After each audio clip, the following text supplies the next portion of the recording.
días con todos. Bueno, primero que nada, darles la bienvenida al evento que estamos realizando, los círculos de estudios y ataduras, el círculo de estudios opúsculos y el círculo de estudios humano demasiado humano, en conjunto con los chicos aquí presentes de la Universidad Villarreal, el Centro de Estudiantes.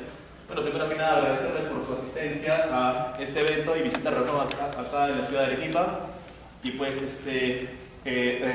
gracias a eso pues, es que se puede realizar este evento con la participación de los compañeros aquí de la Escuela de Filosofía. Y bueno, pues primero que nada darle el pase al director de la escuela para que pueda dar los alcances respecto al evento, el doctor Julián Yaiki, a quien recibimos con fuertes aplausos.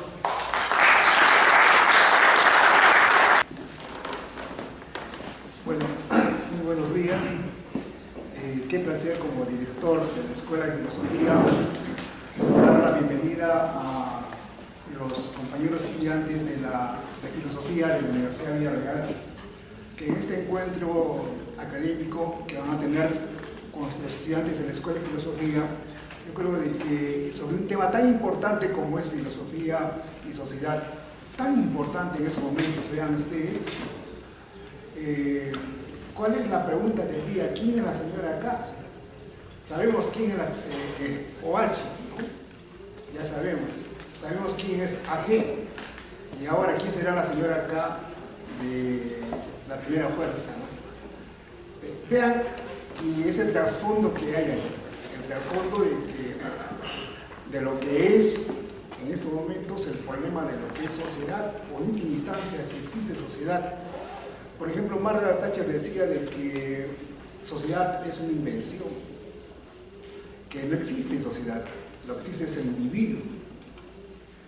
Pero, por ejemplo, a nivel de lo que es filosofía de las ciencias sociales, encontramos estas posiciones del enfoque sobre la sociedad desde el punto de vista del individualismo y por otra parte desde el punto de vista de lo que es el holismo, ¿no? Es decir, para algunos solamente existe el individuo, el caso de Margaret Thatcher, y para otros solamente existe sociedad, el caso de lo que es el holismo, ¿no? Y entre ellos hay una relación, una tercera posición que plantea que hay individuo y hay sociedad en tanto individuo e individuo en tanto sociedad. Entonces, es un problema importante en lo que es filosofía de las ciencias sociales que se lleva en la escuela de filosofía. Pero también, por otro lado, también encontramos lo que es la filosofía política, que habla también de la sociedad. Yo no sé, ese tema está más orientado, ¿no?, a lo que es filosofía y sociedad, pero parece desde el punto de vista de las emociones, que es también interesante. Pero en estos momentos es importantísimo el papel del filósofo, junto con los psicólogos, junto con los sociólogos, los economistas, los educadores, porque el problema que se está viviendo no es un problema solamente que abarca a los abogados, porque si planteamos que solamente abarca a los abogados, vamos a caer en el legalismo, y todo ismo es patología, todo ismo es enfermedad, y entonces vamos a plantear de que la solución a los problemas de lo que está pasando es solamente lo tienen los abogados, ¿no? Es caer, aquellos que plantean, ustedes habrán escuchado, ¿no?, dicen, sí, hay una falta ética, pero es legal. No es ético, pero es legal, han escuchado. Esos pacientes, ¿no?, están bajo la enfermedad de lo que es el legalismo.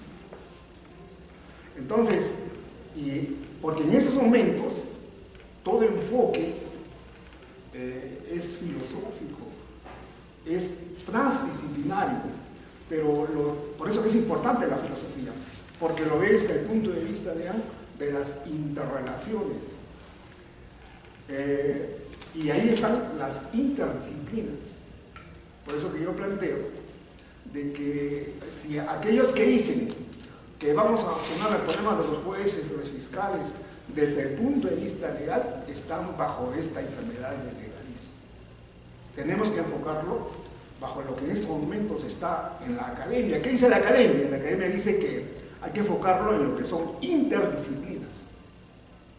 Entonces, no hay problemas económicos puros, no hay problemas educativos puros, no hay problemas legales puros, no hay problemas filosóficos puros. Porque algunos creen que tienen todo el derecho de hacer ese tipo de filosofía, una filosofía especulativa, pura, ¿no? Y vean, y cuando hablamos de este problema, el problema, por ejemplo, de la justicia, tenemos que decir que en última instancia no hay filosofía política, lo que hay filosofías políticas, lo que hay es filosofía de las ciencias sociales, pero desde varios enfoques, ¿no? Entonces, es lo que yo creo que hemos planteado como alternativa académica en nuestra escuela, el pluralismo. Y el pluralismo es la reflexión libre del pensamiento filosófico. Y el pensamiento filosófico debe estar en este problema y en todos los problemas. Nosotros como estudiantes de filosofía, como parte de lo que es nuestra carrera, como profesores y docentes, tenemos que ir planteando. Si queremos el futuro de la filosofía o queremos la muerte de la filosofía. El futuro de la filosofía es a través de un enfoque transdisciplinario y aceptar de que esta metodología de investigación debe ser interdisciplinaria. Toda investigación debe ser interdisciplinaria. Si no, pronto vamos a caer en lo que es nosotros mismos matamos a la filosofía. Yo creo que es un tema interesante discutir en lo que es hacia dónde va la filosofía, cuál es el futuro de la filosofía. Porque en última instancia, pues lo que es que no hay filosofía, sino que hay filosofías. Y hay filósofos que quieren matar a la filosofía también. Entonces, y para eso tenemos que ver qué temas escogemos en lo que son estos talleres. Escogemos temas de importancia para lo que es la academia, para lo que es la universidad, o planteamos temas, lo que en estos momentos son los sucursaleros. ¿Saben quiénes son los sucursaleros? Aquellos que se especializan en Kant. Yo soy especialista en Kant, dicen. Yo soy especialista en Spinoza. Son sucursales de esos pensamientos. Y por ahí me parece que está la muerte de la filosofía. Nosotros como estudiantes tenemos que plantearnos eso. O queremos desarrollar la filosofía, o queremos ser sucursaleros de la filosofía. Claro que tenemos derecho, pues. ¿Qué es lo que queremos? Al menos nosotros en la escuela hemos planteado de que estamos para desarrollar y que somos el sustento de lo que es estudios generales. Y por eso que en la escuela de filosofía vamos a necesitar ahora más que todo ¿no? profesores en lo que es que den el fundamento, porque el profesor de filosofía en la universidad es el punto de contacto entre estudios generales y lo que es estudios de especialidad. ¿Saben por qué somos importantes ahora? Porque con los estudios generales, con este enfoque educativo de lo que son competencias generales, ¿quién es el que va a unir lo que son competencias generales y competencias específicas? El filósofo. Ese es el filósofo, ese es nuestro papel que tenemos que cumplir. Y para eso es que tenemos que tener pues, sustentos en lo que es la ciencia. Estamos formando y llevamos cursos de filosofía de las ciencias naturales, de las ciencias formales, de las ciencias sociales, porque es interdisciplinario, lo que estamos tenemos que ser interdisciplinario. Y debe ser incluso dentro de lo que es, por ejemplo, las asignaturas de filosofía. Para mí, por ejemplo, hablar de ética por la ética no es ética. Mi campo es antropología filosófica, pero si te quedas en el campo de antropología filosófica, no vas a comprenderlo. En todo caso, vas a hacer una antropología filosófica, tienes todo el derecho de hacerla, ¿no? Cerrada, idealista, y que no va a servir. Por ejemplo, en estos momentos, ¿qué queremos? Estamos formando, por ejemplo, en filosofía de educación, sobre las bases de la antropología filosófica, sobre la ética, sobre las políticas. Solo así podemos comprender lo que es la filosofía de la educación. Entonces, eso de especialistas, yo respeto, por ejemplo, la Universidad Católica y sus enfoques de ellos, pero no comparto. Tienen todo el derecho de usar la fenomenología, de Hughes, de seguir eso. Pero vean ustedes el último libro que han sacado los de la Católica, ¿no?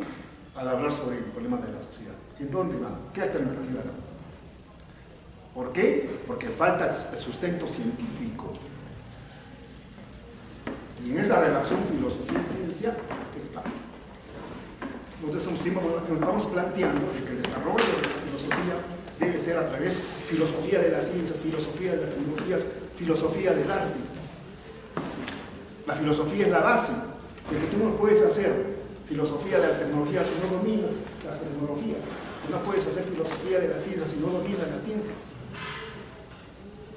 Y en filosofía del arte, si no dominas, pues el arte. Por ahí yo creo que está. Estamos en un momento de crisis en lo que es filosofía, por eso que yo les hablo así. Ustedes son los que nos van a reemplazar a nosotros. Pero tiene que reemplazarnos una alternativa de desarrollo, de lo que es la utilidad de la filosofía, que es un tema importante, interesante, ¿no? Tiene utilidad, ese es el problema. ¿A qué llamamos utilidad? Bueno, está en estos momentos, en estos días, ¿no?, leyendo, por ejemplo, este problema de la justicia. Me hubiera gustado, por ejemplo, que se tratara qué es la justicia. Como en estos momentos, dentro de lo que es filosofía política, por ejemplo, ¿no? Somos marcianos, somos seguidores de este Hobbes, ¿no? Hobbes y todo, Luke y Rousseau y Kant, ¿no? Y los llamaban libertarios. Entonces, y hasta llegar a este problema de la justicia, porque algunos creen que el problema de la justicia es un problema de abogados. La justicia es un problema filosófico.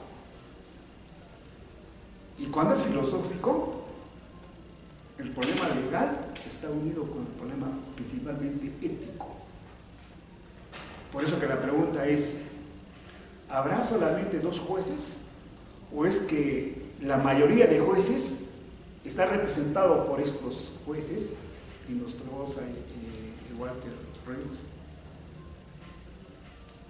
Y si es así, entonces no podemos desligar la ética de lo que es lo legal. La ética y lo legal, eso es la justicia. Y la política y la ética, eso es política. Y si separamos la ética de lo legal, caemos en el legalismo. Si separamos lo que es ética y política, caemos en politiquería. Dice, no, yo soy político y es lo que pasó, lo que ha pasado, ¿no? A partir de Maquiavelo, cuando separan lo que es ética y política. No tiene que ver la ética y la política, lo separan. ¿Y qué comienza a hacer? Politiquería. Vean ustedes entonces este enfoque que debemos dar, bajo un pensamiento complejo, bajo un pensamiento sistémico, usando esa lógica sistémica, esa lógica compleja, ¿no? Y dejarnos ya atrás con esto que es la lógica formal. Y a propósito de eso, ¿no?, nos vamos hasta este congreso que vamos a hacer, un congreso internacional sobre lo que es las lógicas en la ciencia, ¿no? Para darle, porque todo sustento, todo pensamiento hay un trasfondo lógico. Pero ¿qué tipo de lógica estamos usando? ¿La formal? ¿La sistémica? ¿La compleja? ¿La dialéctica? ¿La clásica? ¿La no clásica? Y a nivel de no clásica, ¿cuál es? ¿La fluida? ¿La modal? ¿La multimodal? ¿Cuál? ¿La deóntica? Ese papel es papel de ustedes. Si no, nos vamos a convertir solamente en repetidores de esta lógica del siglo XIX. Algunos creen que al hablar de lógica tenemos que hablar solamente de lógica simbólica, lógica matemática. Se han quedado en el siglo XIX. Se han quedado en el siglo XIX. Vean la importancia de saber filosofía, ¿no? La importancia de saber filosofía. Bueno, todo tema yo creo que es interesante, ¿no? Pero en estos momentos el tema de exhibición es sobre el problema moral y legal. Sobre eso, pues les he conversado sobre eso. Bueno, auguro en este encuentro, en este conversatorio de ideas, de entrelazamientos y lucha de ideas, ¿no? Eso es lo que la filosofía, que la filosofía es una fiesta, ¿no? Donde vamos invitados a saber escuchar y también saber hacer guerra, ¿no? Pensar. Polémica viene de polemos es guerra, es lucha, ideas. Y el filósofo, como decía Sócrates, ¿no? De la lucha de ideas nace la luz. Tiene que haber diferentes posiciones. Aquí estamos alumnos de filosofía de la USA, se han puesto frente a frente, esperamos que haya, ¿no? Esta contradicción de ideas. Muy bien, auguro entonces en este encuentro, ¿no? Sacar provecho, y también ustedes pueden sacar provecho tal vez de sus preguntas y reflexiones que hagan en esta reunión. Muchas gracias.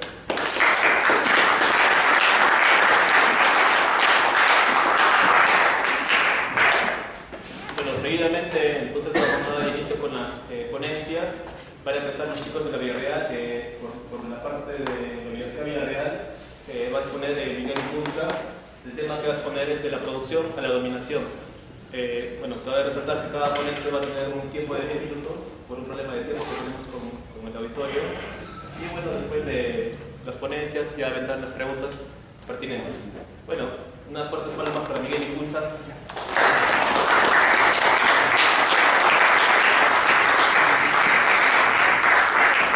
Gracias por el recibimiento, compañeros de la UNSA. También recordar Miguel Barrera Ingunza. Bueno, debido al corto tiempo, vamos a empezar a definir el proceso, ¿no? De educación, cultura y su relación con el sujeto, pero en base al trabajo de Luis Althusser, o Althusser para algunos, en ideología y aparatos ideológicos del Estado. Ahí este autor francés especifica que la empresa necesita de condiciones de producción para seguir, valga la redundancia, produciendo. Pero el truco está, dirá Althusser, en reproducir estas condiciones de producción de forma autónoma, sin mayores problemas. La empresa en total, hasta ese tiempo, hasta ese trabajo, la empresa no tenía mayor problema de reproducir todas las condiciones de producción, menos la educación, que es fundamental porque es la que te forma el obrero. Pero hoy en día ya no es así. Vemos que la empresa ya ha tomado control también sobre la educación. Vemos universidades que modelan a sus estudiantes, vemos el mismo Estado que genera mallas curriculares, incentivos a las mismas universidades nacionales bajo un enfoque determinado, que es el enfoque financiero, económico, empresarial, y la figura de emprendedor. Eso quiere decir que la empresa hoy en día ya no tiene mayores problemas, no depende de nadie más que de sí misma. La educación, como sabemos, está dentro de un sistema cultural determinado, pero si esta educación no se dedica a forjar los mismos sujetos para que esa misma cultura perdure en el tiempo a forma de tradición, va a provocar que ésta se altere. Esto depende de a quién le importe que se altere, porque si tenemos una cultura conservadora, va a servir al Estado conservador. Si tenemos una cultura de un tinte político determinado, en base a un régimen político determinado, ese régimen va a perdurar. Pero hoy en día vemos que el sujeto está cambiando. Vivimos en una vorágine de revoluciones culturales que generan lenguajes nuevos y los lenguajes que generan contextos nuevos. Esos contextos generan sujetos que van a perdurar también. El poder de las empresas dentro de las injerencias del Estado y dentro entonces del ámbito político. Ahora, no solamente del ámbito político, si te genera lenguaje y te genera sujetos, también te va a generar un cambio dentro del ámbito privado. Antiguamente había separación entre el ámbito público y el ámbito privado. En el ámbito público el Estado tenía plena injerencia, incluso la religión era vista como una reglamentadora de conductas. En el ámbito privado cualquiera puede hacer lo que le da la gana, ¿no? Porque se respetaba ese ambiente. Alexis de Tocqueville es uno de los autores antiguos que especifica esto, pero en base a la diferencia entre opinión y conocimiento. Él dice, a manera de ejemplo, antes la opinión era para el ámbito privado y el conocimiento para el ámbito público, y se respetaba a aquellos custodios del conocimiento que eran los filósofos o aquellos pensadores, dueños del saber, a los cuales deberíamos estar consultándoles sobre conceptos o problemas actuales. Luego del surgimiento del papel periódico, la opinión se divulga y se confunde opinión con conocimiento. Es lo que vemos ahora por las redes sociales. Ahora cualquiera puede dar su punto de opinión y lo publica y hasta lo citan opiniones, sin ver los argumentos, sin ver si es que dichos postulados, si es que hay dentro del argumento, son válidos o no. Esto va a tener mucho que ver dentro del ambiente de la producción, porque no solamente se producen objetos, sino también se producen pensamientos, se producen saberes. Como filósofos nosotros producimos saber, o debemos producir saber. Es uno de los puntos también de la crisis de la filosofía, que no producimos. Estamos a manera de exégesis repitiendo lo de los antiguos, como dijo el director de escuela, y no producimos, no avanzamos. Como filósofos nosotros somos esclarecedores y justificadores de cualquier otro tema que hay. Sin embargo, si repetimos siempre no avanzamos, y eso favorece pues a los sistemas como el neoliberalismo, que es el que impera, porque no hay nadie que nos cuestione. Si no hay un análisis, no hay una crítica, no hay mayores soluciones a los problemas que se plantean, y nos quedamos en la plena dominación del poderoso, porque la historia siempre se va a repetir y las reglas del juego van a seguir siendo las reglas de aquel poderoso, que no solamente es el político, sino es el empresario. Ahora vamos a empezar a definir la diferencia entre cosa, para los intereses de este ensayo, cosa, objeto y producto. Las cosas son todos aquellos entes que se presentan ante el sujeto, antes de la impresión y durante la impresión también. Luego de esa aprehensión, el sujeto llega al entendimiento de esa cosa. Para los intereses de este trabajo, ese entendimiento va a ser entre lo útil y lo no útil. El sujeto va a encontrar a las cosas, una vez que las encuentra útiles, va a poder desenvolver en ellas su conocimiento y su dominio. Va a ser la conquista de los entes, como dijo Heidegger. En esta conquista de los entes, la cosa va a pasar a ser lo que el sujeto quiere. Entonces, cuando la cosa deja de ser, pasa a ser objeto. Entonces este objeto, ya bajo el dominio del sujeto, puede ser una silla, una mesa, cualquier objeto que les plazca. Pero la diferencia entre objeto y producto está en que el objeto no está dentro del mercado. Yo puedo tallar un trozo de madera y no lo puedo insertar en el mercado, porque no busco intercambiarlo, es para satisfacer mi misma necesidad. Puedo ser una silla permisor. Pero si es una silla, para intercambiarlo por una mesa, ya es parte del mercado, entonces se convierte en producto. No me pertenece porque ahora es parte del interés del otro. Creo que estamos bien.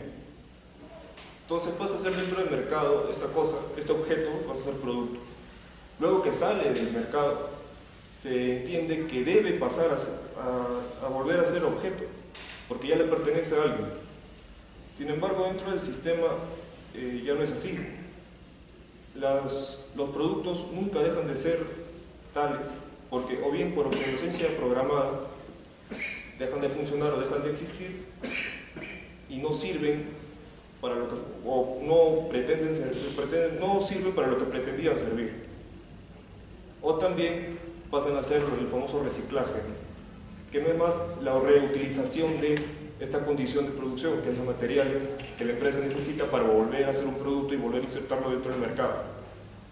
Entonces la empresa aminora costos. ¿En base a qué? Al control del producto.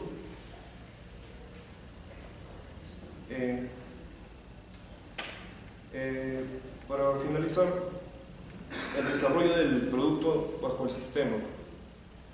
Nosotros estamos dentro de un mundo lleno de cosas que bajo la visión de este ensayo son productos, no dejan de ser cosas, no son objetos, pero estos objetos están pensados en la influencia dentro del sujeto.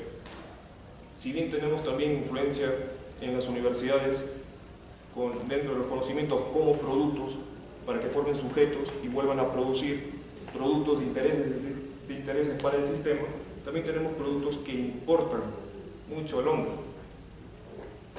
Vemos las redes sociales, vemos los celulares, vemos toda clase de electrodomésticos o cualquier objeto eléctrico que puede influenciar en el hombre. Tomemos el ejemplo de las redes sociales. Las redes sociales invitan al hombre a que se manifieste y confunda conocimiento con opinión. Pero la opinión siempre es dirigida. Napoleón quería una educación, por ejemplo, para dirigir el parecer de las personas. Y la opinión pública es la que genera, en otras palabras, la aceptación de un régimen o de un sistema de forma implícita o explícita. Entonces, si tenemos una población manejada, bombardeada por un conjunto de conocimientos que simulan saber, cuando en realidad son conocimientos que moldean al hombre para que éste produzca también opiniones moldeadas en base a ello, no vamos a tener reflexión. Lo que vamos a tener es un reciclaje de conocimientos también, un reciclaje de opiniones. El sistema no cambia. Bueno, eso sería todo.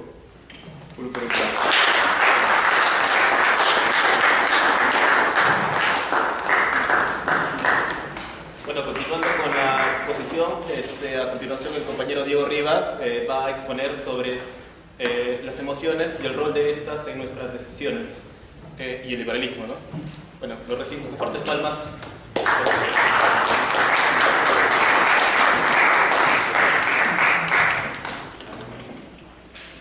Bien, buenos días a todos.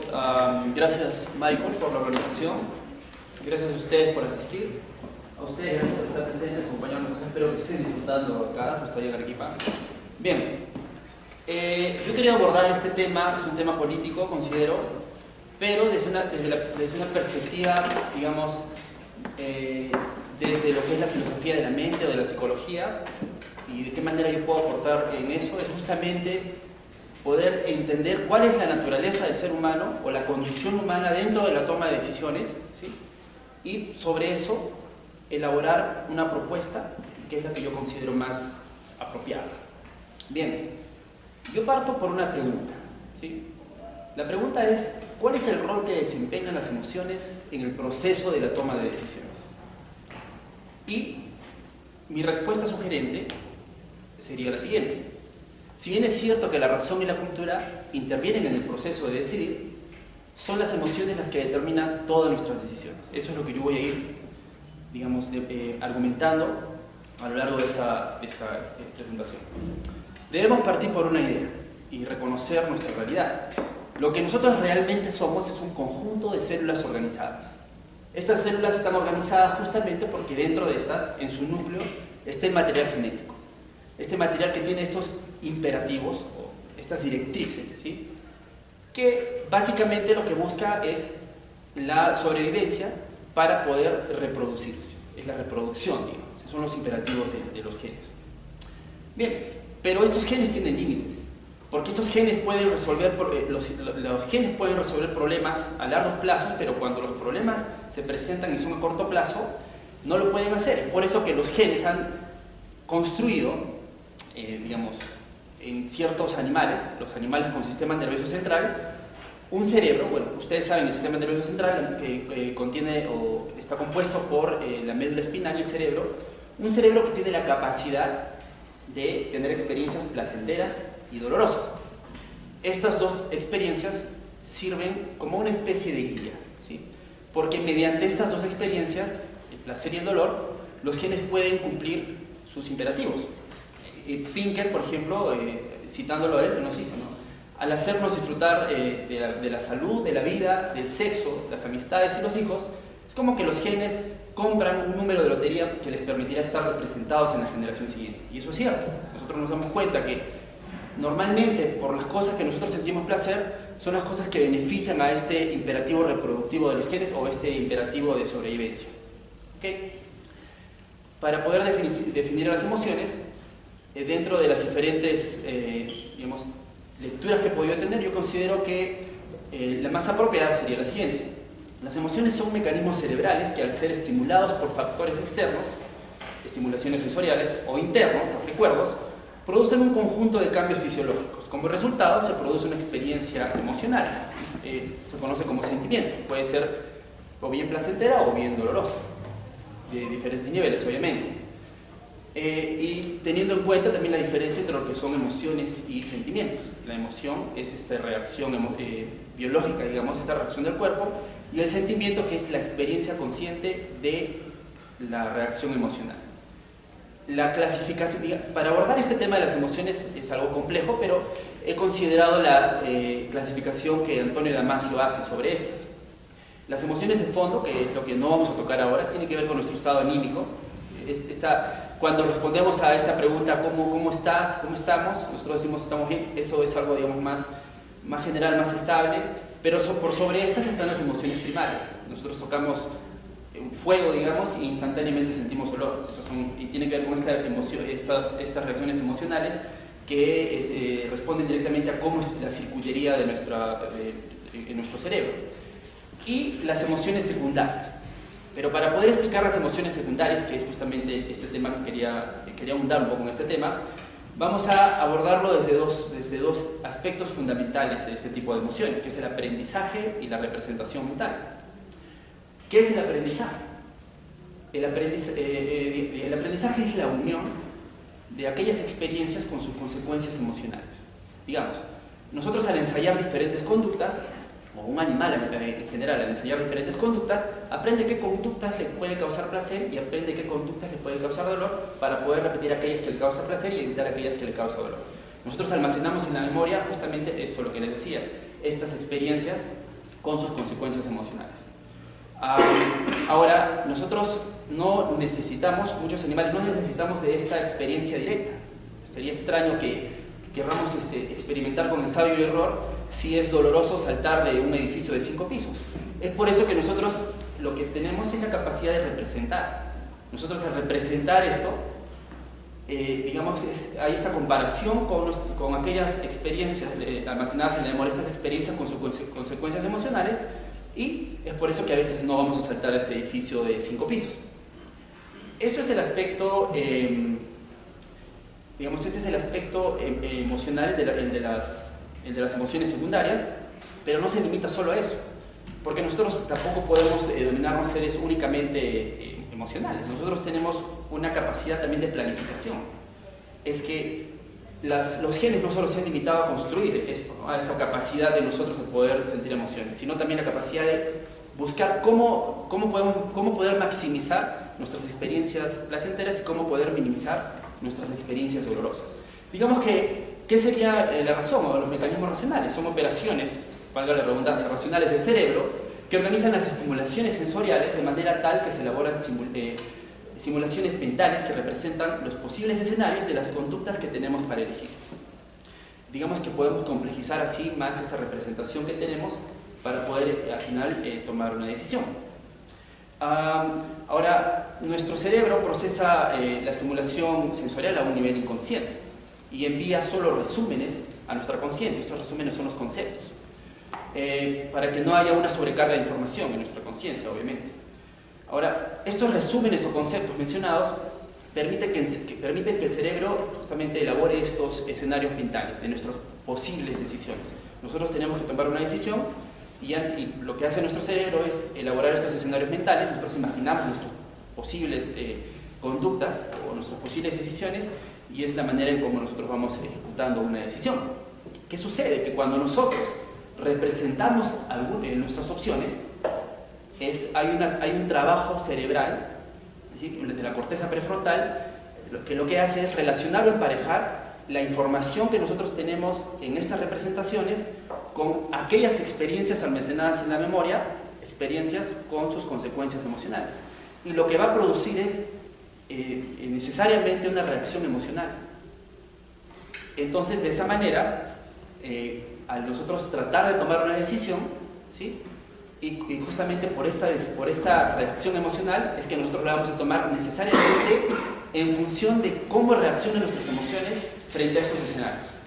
estamos viendo cómo se integra dentro de todo este proceso el aspecto racional, pero cómo finalmente depende de esta reacción emocional y de cómo, como lo decía, cómo reaccionan nuestros mecanismos emocionales frente a cada representación mental. Digamos que, para hacerlo sintético, ¿qué sería la toma de decisiones entonces? Es el proceso cerebral por el cual se simulan escenarios mentales de las opciones de las conductas que se tienen. Dichos escenarios reflejan el grado de deseabilidad de cada posible conducta gracias al aprendizaje de las experiencias emocionales pasadas.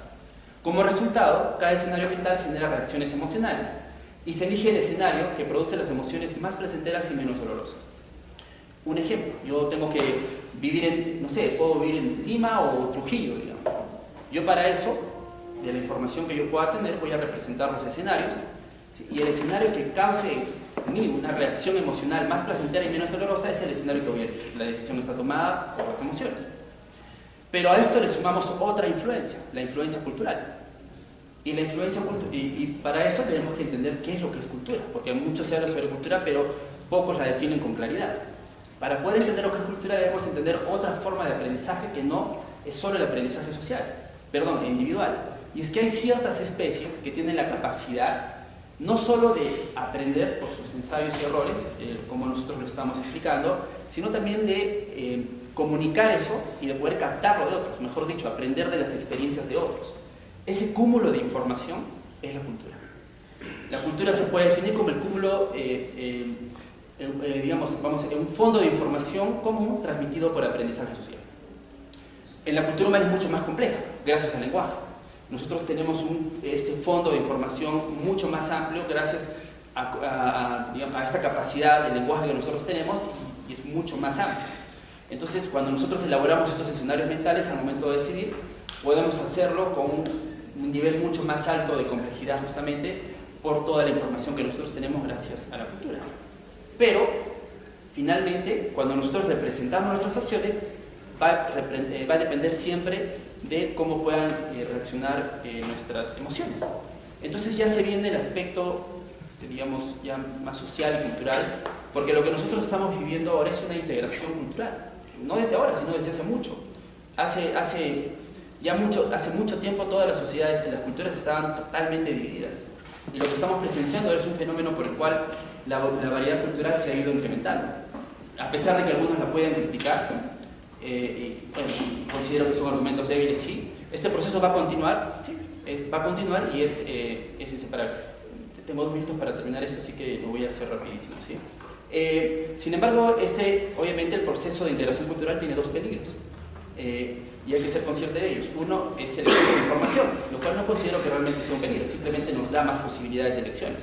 Y el otro es la falsa información, pero la falsa información se soluciona con más información, o sea, más integración cultural. Entonces, como podemos entenderlo, lo que vemos nosotros ahora es que somos seres de esa manera. Nosotros somos seres que, a fin de cuentas, y por más que queramos ponerlo de una manera más romántica, somos seres que buscamos maximizar nuestro bienestar, nuestro placer y minimizar nuestro dolor. Dentro de eso podemos sentirnos bien ayudando a personas, podemos sentirnos bien siendo lo más compasivos. Con esto de las neuronas espejo seguramente podemos aclararlo más, pero esto no viene al caso. Justamente es por eso que llego al final. Seguramente ya con las preguntas se va a poder aclarar más. ¿Qué se puede hacer frente a eso? Yo considero que la respuesta más apropiada frente a eso es lo que propone el liberalismo. ¿Qué propone el liberalismo frente a esta situación, a esta realidad del ser humano? La maximización de las libertades individuales para que uno decida libremente, para que uno pueda planificar su vida, planificar cómo maximizar su placer de la manera que uno mejor piense.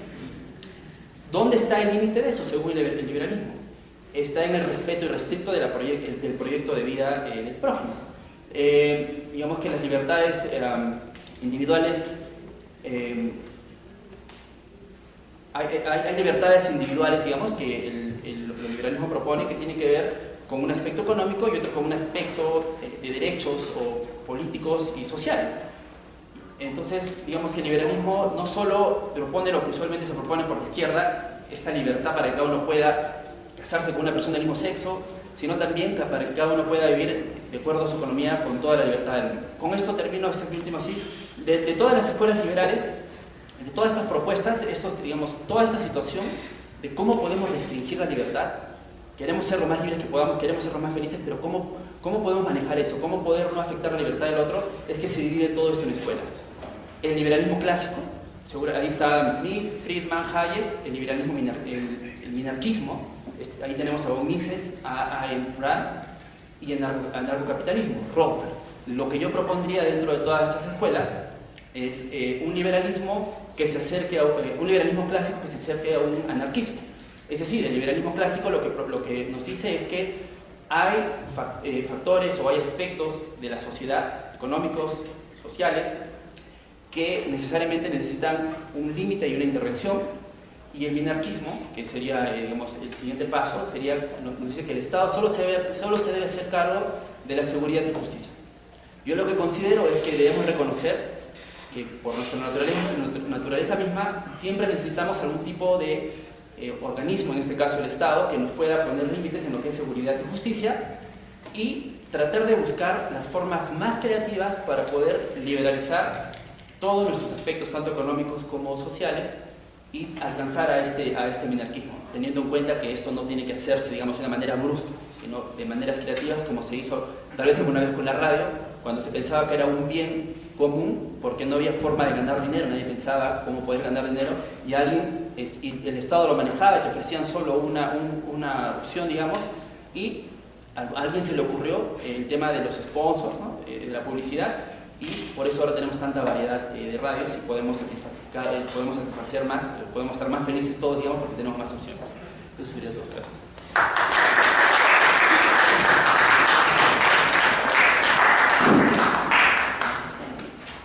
Bueno, continuando con las ponencias, ahora le damos pase al estudiante de la Universidad Villarreal, a Juan Carlos Velázquez Guevara, y su ponencia sobre los valores comunitarios y la felicidad en el utilitarismo de John Stuart Mill. Lo recibimos con fuertes palmas.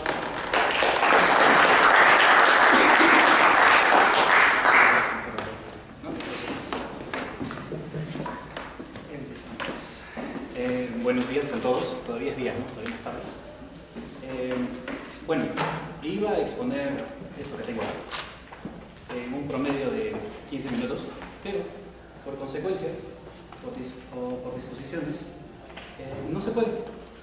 Entonces lo resumo de forma muy breve, ya que lo que intenté hacer en un inicio es, primero, si lo pensamos, cada vez que hablamos sobre filosofía encontramos cosas distintas como objetivo y subjetivo. Lo subjetivo, aquello que siempre viene a ser representativo por el hombre, y lo objetivo como aquello que trasciende en el hombre.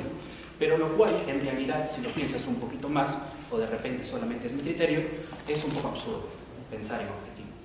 Y si hablamos un poco de cultura, tradición, valores, felicidad, amor y tantas cosas más que tienen de repente carácter objetivo en Platón, en Aristóteles, como ideas o como cosas trascendentales, si lo pones como en una comunidad, simplemente son valores que una persona le va dando o atribuyendo, y que, como ya lo dijeron anteriormente, y basándose, claro, en el autor Herder, aquellas tradiciones que perpetúan en generaciones son aquellas que se vuelven tradiciones objetivas. Claro que Herder está hablando de cultura, yo estoy hablando de valores. Y los valores, como por ejemplo los valores comunitarios que se buscan, que en cualquier aspecto ético o en cualquier comunidad que tú te encuentres busques, siempre deben ver estos valores, porque si no, no va a haber una buena convivencia entre las personas que nos encontramos en esa comunidad. Principalmente son unos 4, nada más: la tolerancia, el respeto, la responsabilidad y la solidaridad. Pueden decirme los demás valores, honestidad, puntualidad, pero yo lo tomo como una consecuencia de estos. Por ejemplo, la honestidad no es nada más que respeto a la otra persona, y puntualidad no es nada más que una responsabilidad ante el grupo al cual vas a llegar en un horario de vida. Entonces me baso principalmente en estos 4 valores. Estos son los que la psicología, la ética y diferentes autores más los llaman valores comunitarios. ¿Cuál es mi problema? El problema es que se critica mucho al neoliberalismo, pero es verdad, el neoliberalismo está mal, porque no sigue las pautas que el liberalismo decía. Por si acaso no soy liberalista, solamente soy estudiante de filosofía. Y el liberalismo parte principalmente de un pensamiento de una doctrina ética, el utilitarismo. Y mi duda es, ¿por qué recriminan tanto al utilitarismo? ¿Por qué dicen de que en realidad no sirve, no funciona, está en decadencia? No sé si en realidad se da la decadencia o quizás es una mala comprensión de nosotros. Entonces, partiendo de todo este punto, diría, hay puntos, conceptos que nosotros tenemos, pero que no necesariamente son lo que nosotros representamos. Para empezar, la relatividad, que la instauró fue Einstein, se plasma principalmente en una alteración de tiempo y espacio según el observador que está observando el fenómeno. No estamos hablando de relatividad emocional, no estamos hablando de relatividad de conceptos, no estamos hablando de relatividad de respuestas y preguntas. Ahí está el problema. Para nosotros, porque incluso para mí, muchas veces decimos, es que todo es relativo, por eso tú no tienes razón, de repente yo la tengo. Todo es relativo. Si me vas a hablar en términos de Einstein, no, pues papito, no todo es relativo. Relativo solamente el espacio y el tiempo. Pero bueno, es algo que nosotros como seres humanos lo hacemos. Siempre cogemos conceptos, los asimilamos y los transformamos para poder utilizarlo en el momento que nosotros querramos. Lo mismo se hizo con el utilitarismo. El utilitarismo se le agregó ese concepto de útil. Y cuando se agrega el concepto de útil a un valor moral, ¿cómo vas a hablar de utilidad en un valor moral? Denigras al ser humano. Lo pones como un objeto más. Pues eso es lo que dicen los retractores. Y tú no puedes hablar de la persona como un objeto. Yo respondo, es decir, biológicamente no puedo hablar de un ser humano como un animal. Si el ser humano es un animal, simplemente porque tienes conciencia, ok, puedes creerte superior a ellos, pero no lo eres. Cuando pises tierra y toques esa realidad, vas a poder entender muchas más cosas, tu tradición, tu amor, tus sentimientos, tus emociones, tus elecciones, todo aquello que parte tanto de lo biológico, de lo sentimental y de lo razonable, porque somos tres cosas. Entonces, lamentablemente se utilizó el término utilitario o útil para empezar a denigrar el utilitarismo, pero si te lees todos los artículos de John Stuart Mill, nunca encuentras la palabra útil. ¿Eso que es una transgiversación del tema o simplemente un malentendimiento? Para que no se haga tan largo, yo, para hacerlo más práctico y más entendible, simplemente lo pauto en unos cuantos conceptos. Consecuencialismo utilitario, eudemonismo utilitario, hedonismo utilitario e intelectualismo utilitario. Defino cada uno. Primero el hedonismo, porque al igual que en Epicuro de Samos decía de que la felicidad se encontraba simplemente en el placer. Claro, porque en un inicio primero hablaban de un tipo de felicidad o un tipo de placer trascendental, idealista, lo cual no se puede estudiar, por eso hay que llevarlo a tierra. Primero empezó Aristóteles, no está arriba, es tu acto, y es un justo medio. Y después viene Epicuro llevándolo a lo más terrenal, diciendo no, son tus placeres. Y mientras que tú sigas tus placeres vas a conseguir esa felicidad que necesitas. Pero no hay que transgiversar la cosa. El placer no es concupiscente. El placer es natural. Tu vestir, tu comer, tu vivir. ¿Sí? Y mediante eso ibas a conseguir tanto tu aponía como tu ataraxia, sea en forma corporal o en forma mental. Eso, 200 años después, Stuart Mill lo coge, basándose junto de Bentham. ¿Sí? Lo toma y dice, pues sí, tienes razón, los placeres son aquellos que te van a llevar hacia una felicidad. Muy bien, pueden refutarme todo lo que quieran o pueden refutarlo todo lo que quieran, y yo no estoy bien. Pero ahí todavía no termina su pensamiento. Su pensamiento dice de que sí, a pesar de que tenemos placeres que nos van a llevar a un tipo de felicidad individual, el individuo es parte de un colectivo, es parte de la sociedad. Y por lo tanto es ahí donde mediante un tipo de raciocinio el ser humano ya no se va a dejar guiar por los placeres, sino que va a empezar a pensar, vale la redundancia, ¿sí? Y mediante este intelecto ya no se va a basar solamente en placeres. Stuart Mill le pone otro nombre que se llama interés. Y el interés también puede ser beneficioso como egoísta, porque nosotros como seres humanos tenemos de las dos partes. pero solamente mediante el intelecto vamos a conseguir siempre, por lo menos en un aspecto idealista, aceptar, asimilar y querer siempre la parte positiva, porque lo que me beneficia a mí le debe beneficiar al resto, y lo que le beneficia a mi compañero me tiene que beneficiar a mí. Solamente pensando en un aspecto colectivo voy a poder hacer que mi sociedad sobreviva. Prácticamente lo mismo que hace cualquier animal, ¿no? Un animal lo único que hace es prevalecer en este mundo. El ser humano se olvidó por completo de eso y lo único que quiere es vivir y vivir y vivir y vivir lo más posible. Entonces, en todo lo que he dicho, hablé sobre el eudemonismo. El hedonismo, que es el placer. El eudemonismo es porque ya busca un tipo de felicidad complementaria. Porque, ok, si la felicidad no la puedo conseguir, lo que sí puedo conseguir es ausencia de dolor. Y cada vez que una persona tenga ausencia de dolor, va a tener felicidad.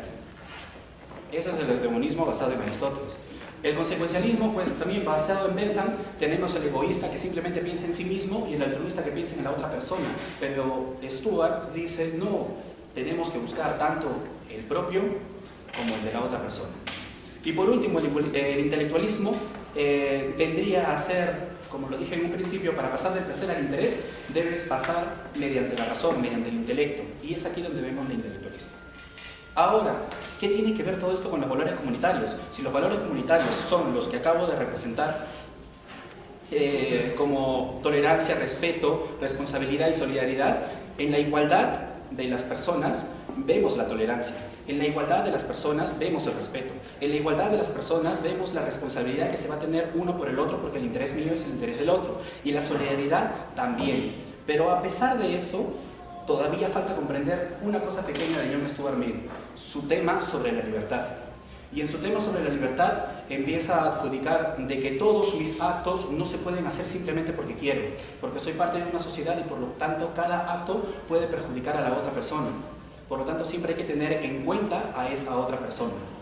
Lo critican a Stuart diciendo, muy bien, si estamos en este grupo, por ejemplo, ¿cuántos somos? 2, 4, 6, 8, seremos unos 50 por lo menos.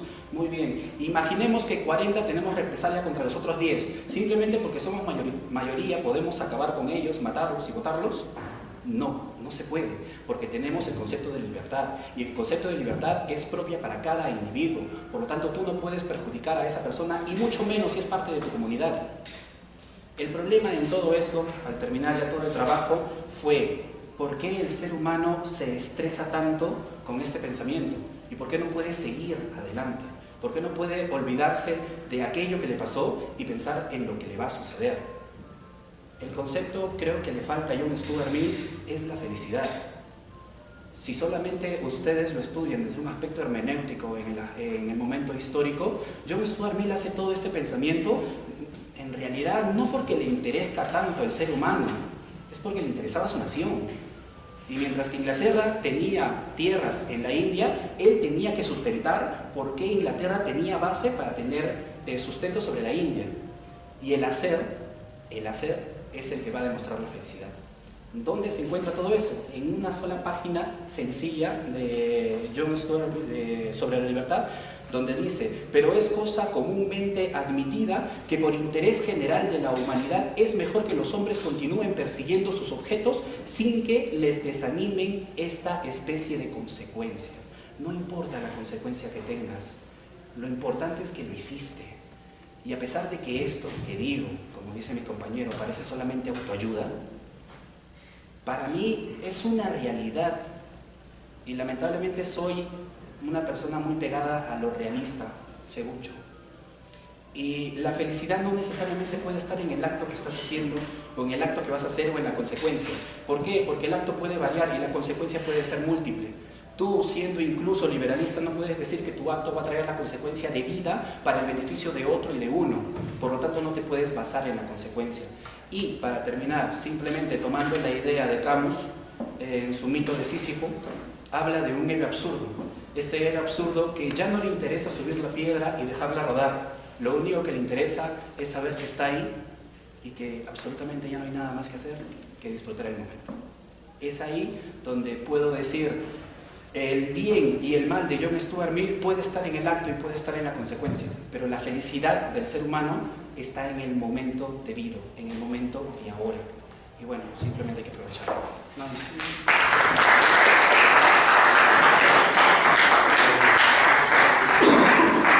Bueno, seguidamente le damos pase ahora al compañero Eduardo Fajardo con su ponencia sobre el amor, el ser y el deber ser. Así que con fuertes palmas.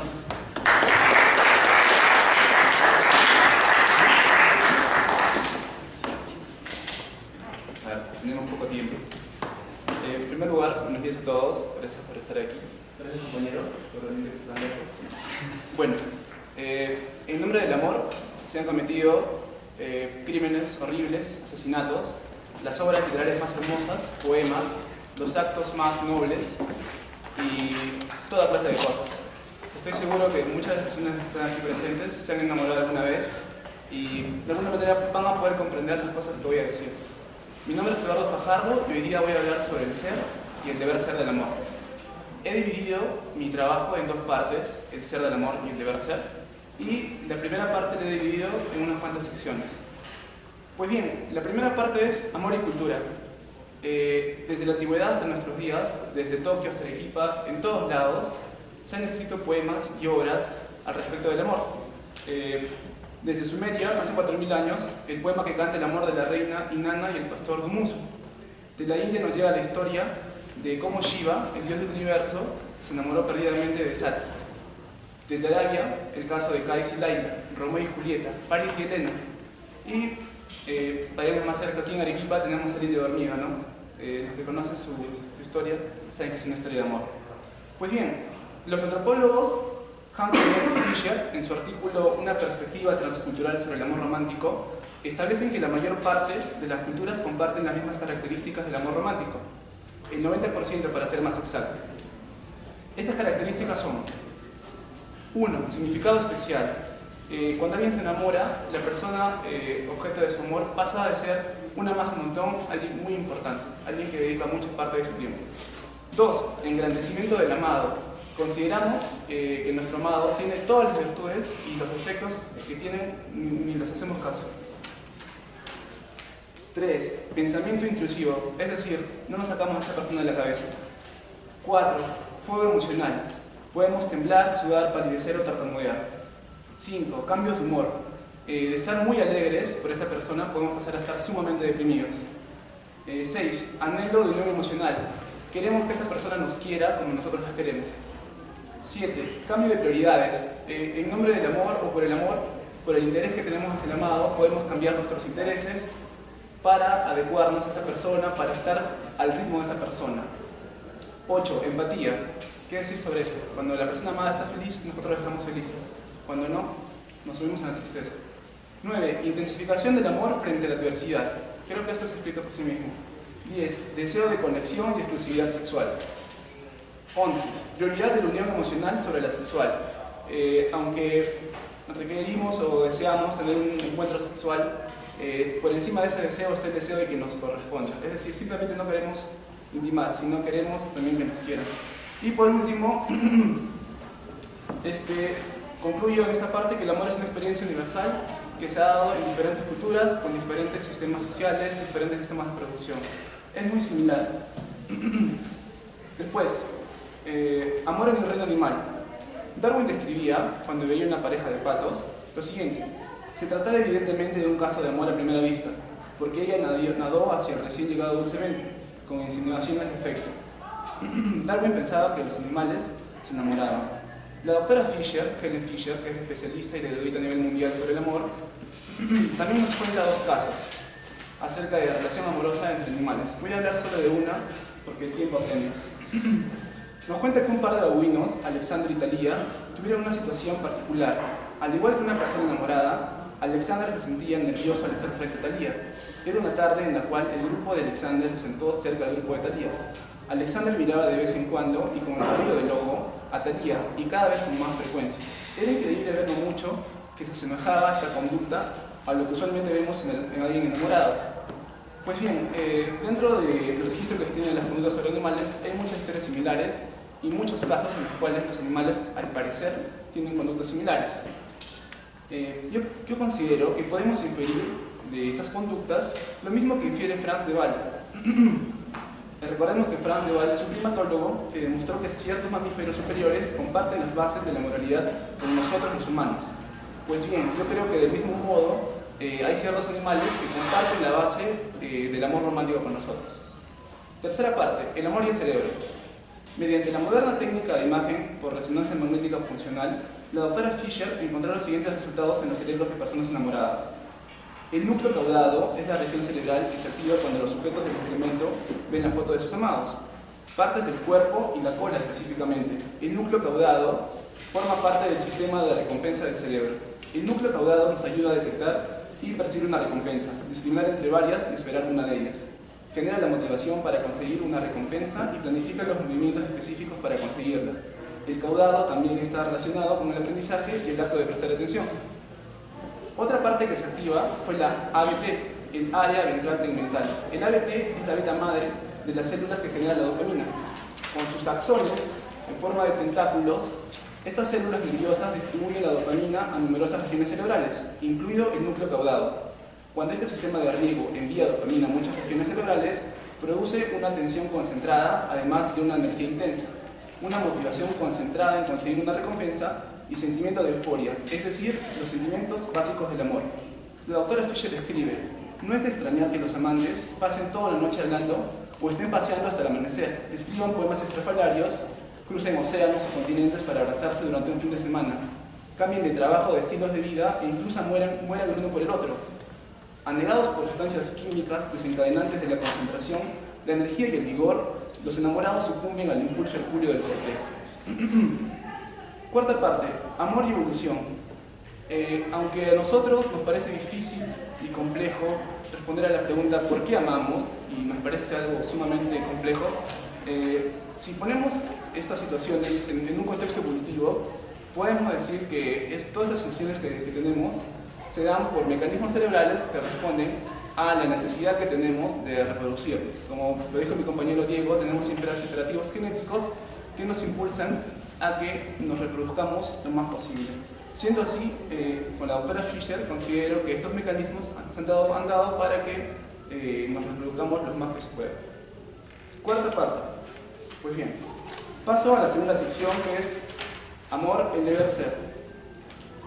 El ser es lo que se describe de la realidad, tal como son las cosas. El deber ser es una prescripción, un imperativo, una orden, una ley. El filósofo David Hume ya lo especificó hace casi 300 años. El ser y el deber ser pertenecen a esferas distintas y no se pueden inferir el deber ser del ser. Es decir, no se puede inferir una norma de un hecho. En el caso del amor, acabamos de describir lo extraído de la ciencia actual, de la poderosa neurociencia y la antropología científica. Sin embargo, ¿cuál es nuestra tarea como filósofos del amor? Está claro que un científico puede develar los aspectos más objetivos de los psicorrelatos que dan lugar a la experiencia del amor. Sin embargo, nosotros como filósofos ordenaremos de manera más general posible estos datos como otros. Por ejemplo, como filósofos de la mente podemos saber que las experiencias subjetivas del amor no son reductibles a las sustancias y eventos electroquímicos que suceden en nuestro cerebro. Por otro lado, siguiendo el aporte de Hume, sabemos que no porque el amor es el producto de la evolución para parearnos y crear nuestras descendencias, debemos procurar que sea dedicado exclusivamente para esto. Nosotros podemos direccionar nuestra forma de amar de diversas maneras. Sin embargo, como bien menciona Mario Bunge, el aporte de Hume no es cierto de modo absoluto. Aunque conceptualmente el ser y el deber ser son esferas distintas, en la práctica no es así. Pasamos todos los días del ser al deber ser y viceversa. Ejemplifico. Se da que tengo que devolver a mi amigo un libro y me formo la idea del deber ser, de la regla de devolver lo que no es mío. De modo inverso, se da que tengo la regla de ayudar a los demás y efectivamente, cuando veo algo necesitado, lo hago.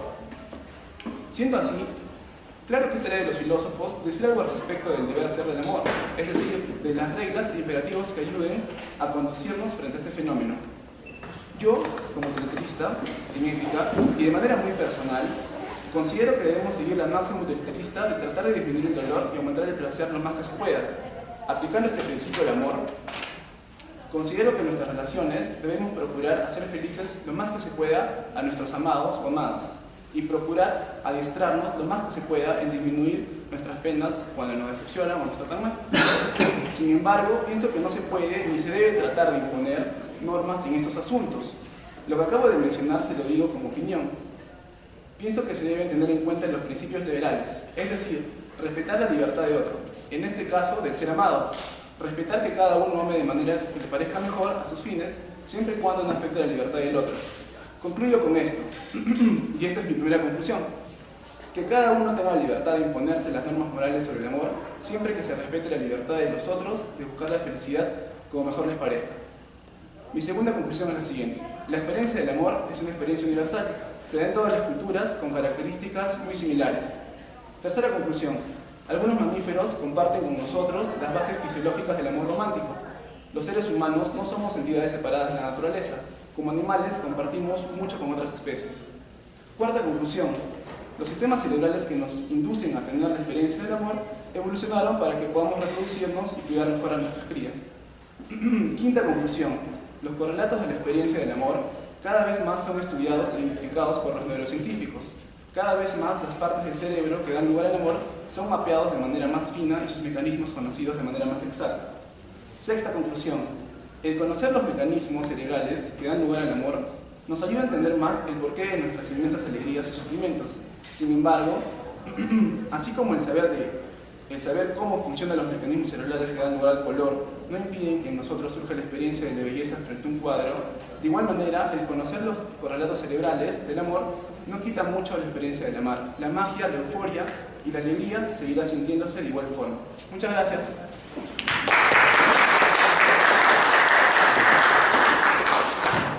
Continuando con las exposiciones, vamos a seguir con la última ponencia de los chicos de la Villarreal, el estudiante David Ponce y su ponencia sobre la desvalorización del amor en la sociedad de consumo. Seguimos con las palmas.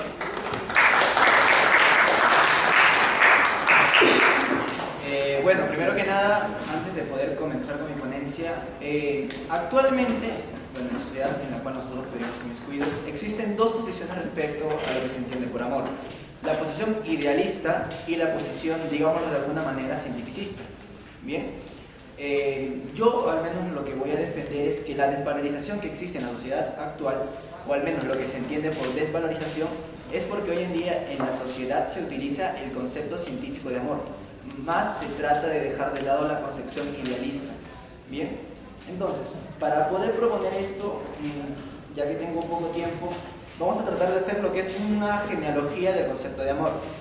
Para comenzar, uno de los primeros autores que habló sobre este tema de manera profunda fue Platón, en boca de un sociólogo más conocido, que es el Banquete, por boca de su maestro, que es Sócrates. Pero aquí podemos ver una concepción, como les digo, una concepción muy idealista en este concepto, porque él divide el amor en dos partes, lo que sería para él Afrodita Pandemos y Afrodita Urania. Uno que está relacionado con lo que sería simplemente el placer o la atracción sexual hacia la otra persona, básicamente la atracción biológica hacia el otro. Y el otro que sería la Afrodita Urania, que implica no esta, digamos, atracción hacia lo físico, sino atracción hacia el alma de la otra persona. Pero para poder llegar a esto, ¿qué implica? Un conocimiento.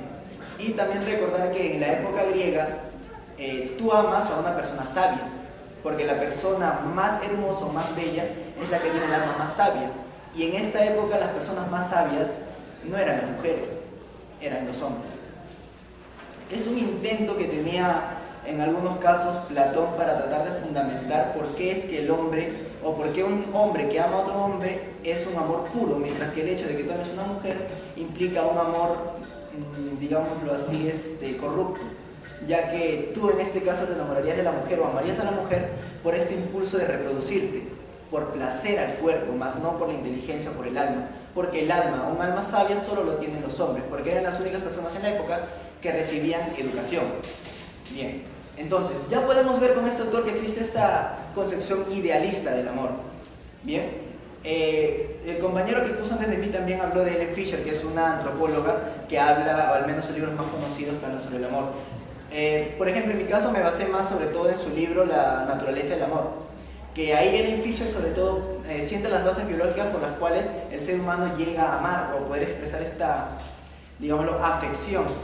Pero En realidad lo que dice Fisher es que el amor simplemente se reduce a procesos biológicos, procesos bioquímicos dentro del cuerpo, y que es el propio ser humano y la propia sociedad quien crea esta concepción de amor mediante el cortejo, mediante las salidas, o como quieran ustedes denominarlo, porque varios de aquí supongo que algún día habrán creído que están enamorados o que han amado a alguien, o al menos utilizado el término de amor hacia una persona, sea sus padres, sea sus mascotas, sea su pareja, etc.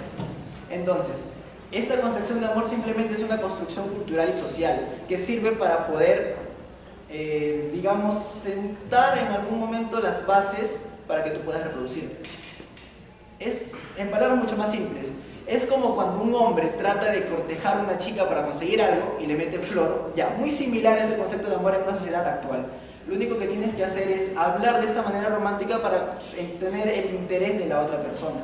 Por ejemplo, hay otro autor filosofía que es Arthur Schopenhauer, que dedicó mucho tiempo a hablar sobre el concepto de amor y que muchas veces fue criticado porque él reducía simplemente el concepto de amor a la mera reproducción y en términos de Schopenhauer, a que la especie persista. Es el miedo del ser humano o del ser a que su especie se extinga. Eso es lo que dice Schopenhauer. Pero leyendo un poco más sus libros y sus ensayos sobre el tema, es que en realidad Schopenhauer le dedica mucho tiempo al tema del amor y dice que es importante, pero que no es lo más importante para el ser, no es lo más importante, sino que lo que Schopenhauer opina, o lo que él mismo en sus propias palabras, él habla del concepto de impulso de vida. Básicamente lo que hace el ser es encontrar la persona más ideal, en estos términos utilizar ideal como la más apta, la más óptima, bien, para que él pueda tener hijos, con la cual pueda reproducirse. Y es por eso que busca en otra persona rasgos físicos que lo complementen a él. Por ejemplo, si yo soy una persona que tiene una nariz, no sé, muy larga, buscaré una mujer entonces que tenga una nariz un poco más chata para que de esta manera mis hijos tengan una nariz de tamaño mediano. Eso es lo que diría Schopenhauer respecto al amor. Simplemente buscas a la persona más ideal para que puedas seguir persistiendo en la especie. Y que todo este proceso realmente solo es como una antesala para lo que realmente se quiere llegar. Por ejemplo, lo que diría Sigmund Freud en uno de sus libros, que es Psicología de Masas, que es lo que nos da a entender sobre el amor. Que simplemente el amor es la idealización del yo en la otra persona. En este concepto ya ideal como la sumatoria de todas tus imperfecciones. Entonces, según Freud se busca una persona que sea tú, digámoslo tú, pero de una manera perfecta. Y es esta idealización de la persona que es esta idealización del yo, en la cual tú vas a buscar la persona con la cual quieres estar o quieres compartir, digámoslo, el resto de tu vida o como quieras denominarlo. Pero esto llevándolo a la concepción de lo que es sociedad de consumo, bien, vendría a ser algo completamente diferente, ya que si vemos el amor no necesariamente como algo ideal, sino más bien como algo meramente físico o como algo meramente biológico, pues entonces es normal que haya una cierta comunidad que se oponga ante, por ejemplo, normalmente lo que sucede en las publicidades, que muchas veces hace esta relación entre amor y sexo, y que hace que en la sociedad de consumo se tergiverse el concepto idealista de amor y se vuelva algo completamente biológico. Y es ahí donde viene la crítica normalmente de las personas más conservadoras de la sociedad. Inclusive, uno de los autores que también he leído, que es Zygmunt Bauman, cuando habla del amor líquido, por ejemplo, él, ¿qué es lo que dice? Que existe una pequeña paradoja, una pequeña dualidad entre lo que es querer vivir juntos y a la vez separados. Porque el ser humano en esa sociedad consumista, en esta sociedad líquida, pues ¿qué es lo que busca? Busca tener placer, busca tener seguridad, pero no busca compromiso.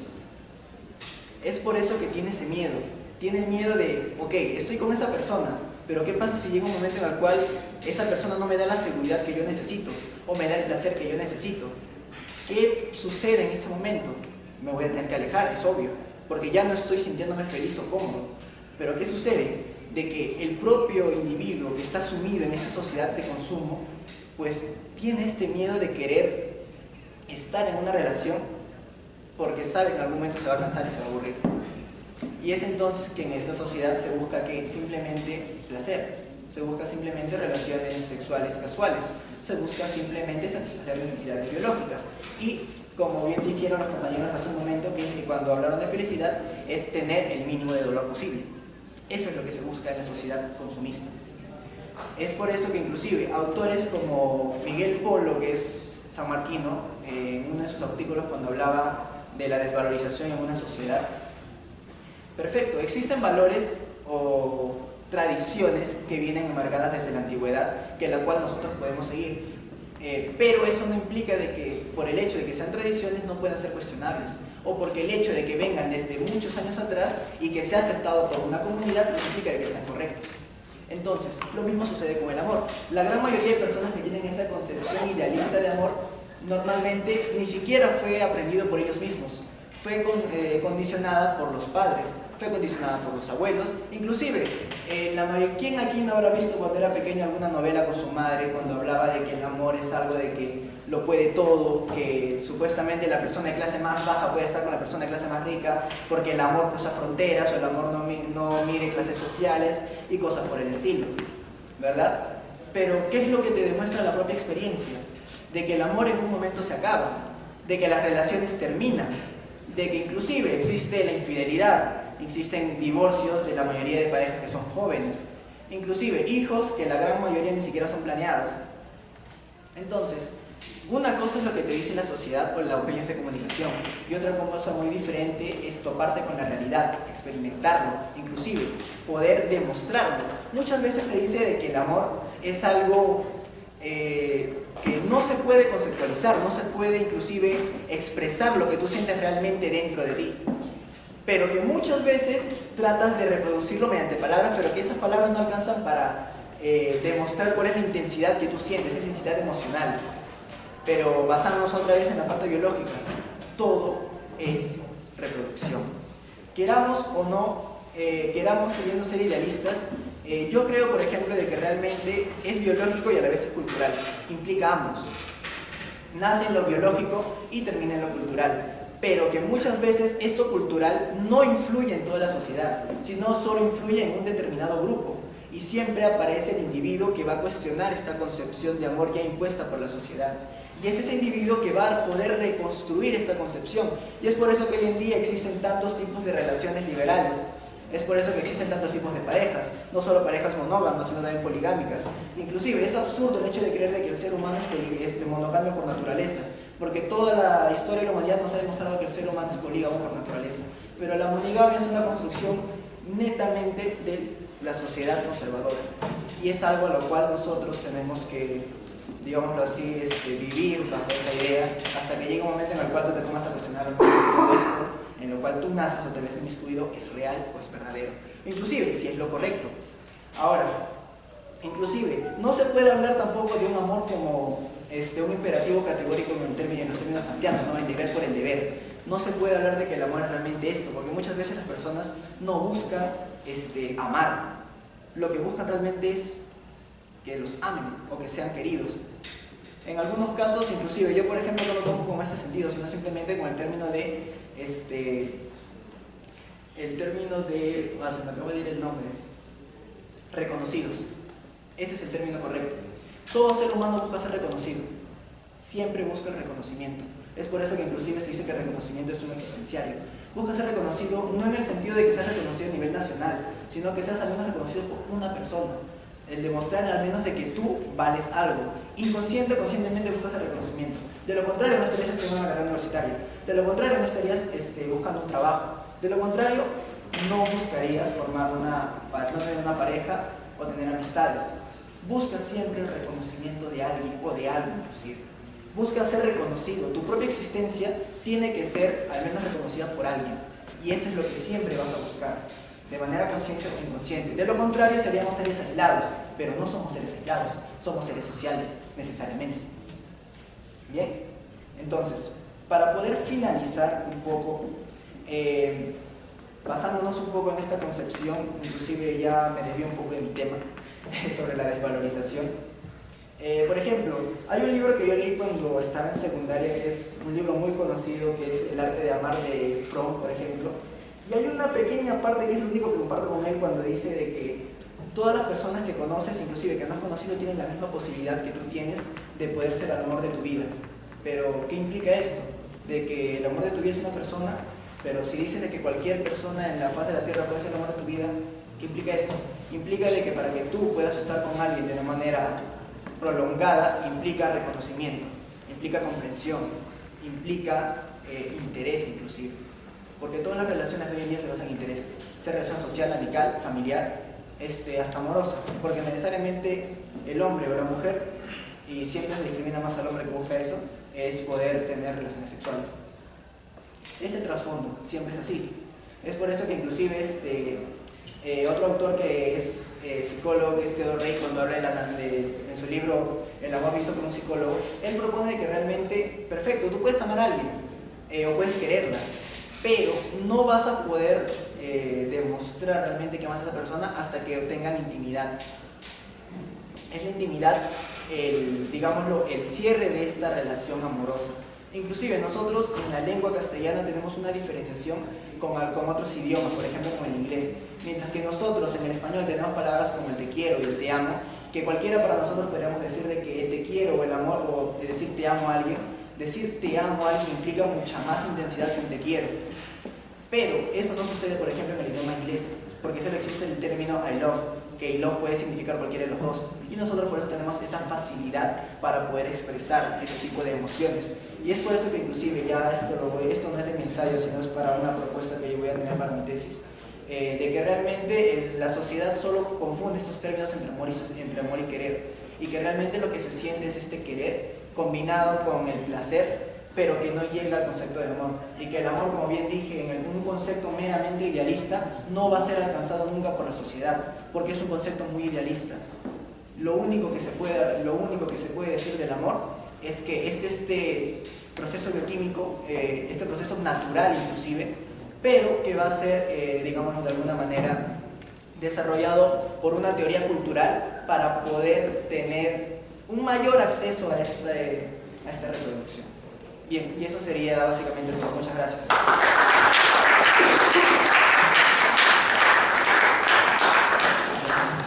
Entonces ya para finalizar, la última ponencia de los chicos de la UNSA, Mauricio Agreda con su ponencia sobre la filosofía y la química cotidiana en la sociedad actual.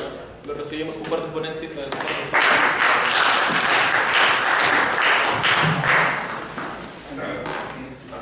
Buenas tardes. Se agradece primero la organización por llevar a cabo este evento, a los compañeros de la Universidad de Villarreal, porque eso nos acerca un poco más a conocer el trabajo, las ideas que está expresando, que está avanzando otras universidades. En un futuro tal vez se pueda hacer con otras escuelas y otras ideas. El título de mi ponencia es sobre la filosofía y la química en la vida cotidiana, cuál es su importancia, y pegado a esta idea de sociedad y filosofía que se tocaba hoy, vamos a poder reflexionar cuán cerca está la química de la filosofía y viceversa.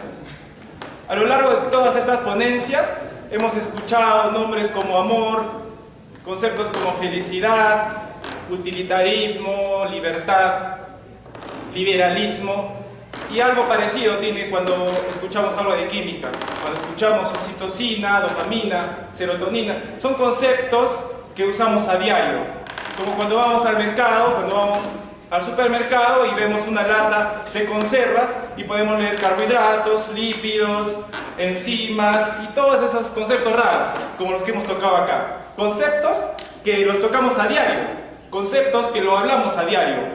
¿Quién no ha hablado, por lo menos, necesito más carbohidratos o mis niveles de grasa están muy altos, pero aún así no sabemos explicarlos? O cuando hablamos, estoy enamorado, me siento feliz, o soy liberalista. Son conceptos muy difíciles de explicar. Y para esto se hacen estos conversatorios, para esto se hacen estos eventos, para poder introducirnos mejor.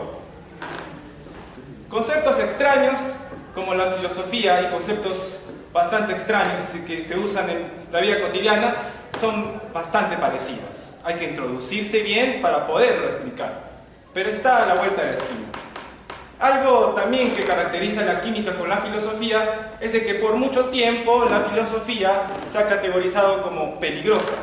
Peligrosa por muchos eventos, como el terrorismo, por muchos eventos como revoluciones, como esta progenitora de la revuelta, como esta progenitora que te saca de tu zona de confort y te elimina todas las ideas que puedes tener previas y obvias y te hace reflexionar un poco más. La química también ha tenido esa mala fama de peligrosa. Como cuando escuchamos, ¡hey! No comas esto, tiene químicos. O ¡wow! Los químicos están destruyendo la capa de ozono. O por lo menos ¡wow! Los aerosoles están llenos de químicos.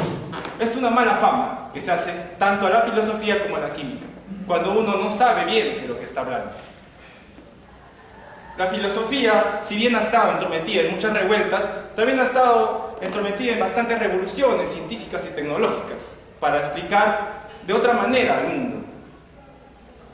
Los avances químicos no solamente son destructivos, los químicos están en todas partes, los elementos químicos los tenemos en nuestro cuerpo, en nuestra sangre, en nuestra ropa, desde que despertamos hasta que cenamos, en las comidas, en la respiración, cómo convertimos cotidianamente y en cada segundo este dióxido de carbono que expulsamos y cómo las plantas lo absorben y lo transforman en oxígeno y algo más, en glucosa.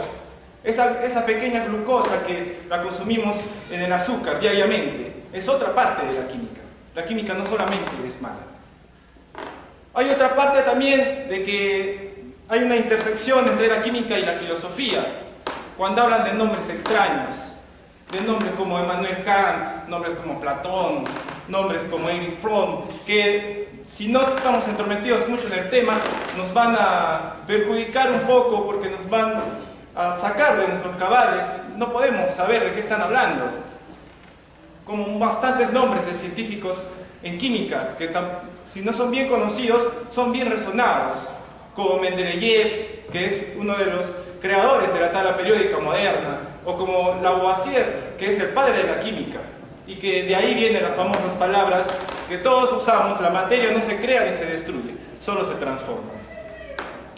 Pero la filosofía y la química están tan cerca que no le prestamos atención. Diariamente reflexionamos con amistades sobre el amor, si amo a alguien, si no lo amo, o por qué no me ama tal vez, o por qué no soy feliz. Y obviamente en la química prácticamente estamos consumiendo químicos, expulsando químicos diariamente y no nos damos cuenta. Es algo tan cotidiano, tan aferrado a nosotros, que le damos la espalda. Una parte es la culpa del desinterés, que al ser tan cotidiano parece que siempre lo vamos a tener presente y no nos da importancia. Y la segunda parte es la parte educativa, de cómo somos construidos desde niños, porque siempre está el niño preguntón, el niño filósofo, y también está el niño que quiere demostrar, que quiere explicar, que quiere experimentar, el niño científico. La parte constructiva, la parte educativa, nos quitan ambas,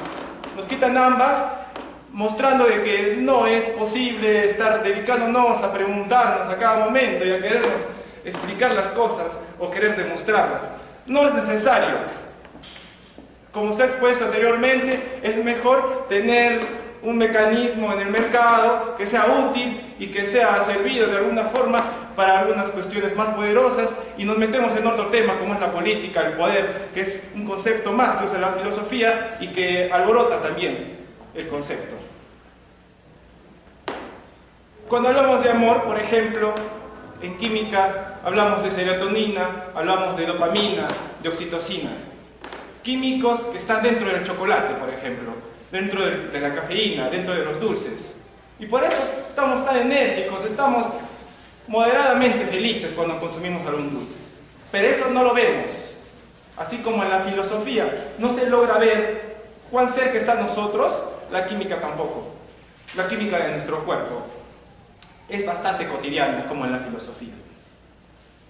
Pero ¿cómo se une, en términos filosóficos, la química con la filosofía? Con una postura, una corriente que nace hace poco, por los 1990, que es la filosofía de la química, en donde si bien toda nuestra vida hemos escuchado a la física, cómo han revolucionado con la teoría de la relatividad, con la teoría cuántica, con filosofía, muy poco hemos escuchado de la química y su filosofía, y esta intersección. Lo que quiero dar ahora a conocer es de que cómo llegamos a desvalorizar la química y la filosofía por ser tan cotidianas. ¿Cómo llegamos a hablar de términos como carbohidratos, como el amor, como lípidos o como el liberalismo, sin introducirnos en el tema, sin ver que el tema está tan cerca a nosotros que es discutible, es reprensable? Se tiene que reflexionar sobre eso. Si bien la ciencia está en todo lado y también es imprevista, en nuestras tarjetas de crédito tenemos una utilización de los números primos, por ejemplo, o en las computadoras, como la numeración binaria y estas complejidades matemáticas están inmersas cuando prendemos nuestros laptops, cuando prendemos nuestros celulares. Y es la parte de la física y la matemática, la química aún más. Porque desde que echamos azúcar a nuestras bebidas en el desayuno, o tomamos un poco de grasas en las cenas, ahí está. Y hoy día, cuando hablamos del amor, cuando hablamos de la felicidad, ahí está la filosofía. Por falta de tiempo, la conclusión a que llegamos es de que no solamente la filosofía hay que reflexionarla, sino también esta parte de la ciencia, que es la química, la cual se ha dejado bastante de lado. Y eso nos da mucho efecto para poder interseccionar la filosofía no solamente con otras ciencias, sino con otros tipos de pensamiento. Porque realmente es cotidiana, no la estamos viendo como debería de ser y la estamos abandonando. Gracias.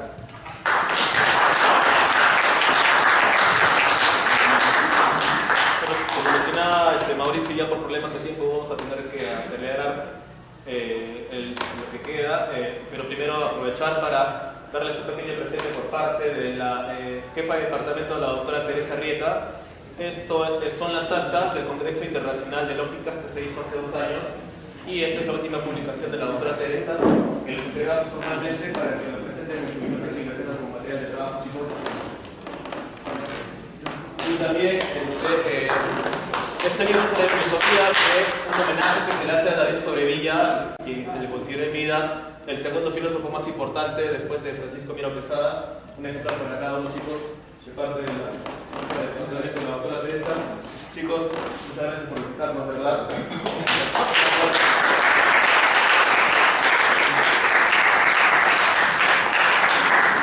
Bueno, pues, por el problema de tiempo, hacer las preguntas, que creo que no van a poder ser más de 5 preguntas. Sé que muchos de ustedes tienen algunas dudas. Bueno, lo que quieran hacer, ¿no? Las preguntas que quieran hacer pueden ser específicas a cualquiera de los chicos, pueden ser abiertas. Decidan ustedes. ¿Alguien que quiera hacer alguna pregunta? Franco. Sí, por respecto a tu exposición, como que no me quedó claro las argumentaciones que has sostenido en torno a que si la producción de las elecciones, por tanto su reproducción, están sometidas a una lógica neoliberal. Es más o menos lo que creo que entendí con lo que afirmabas.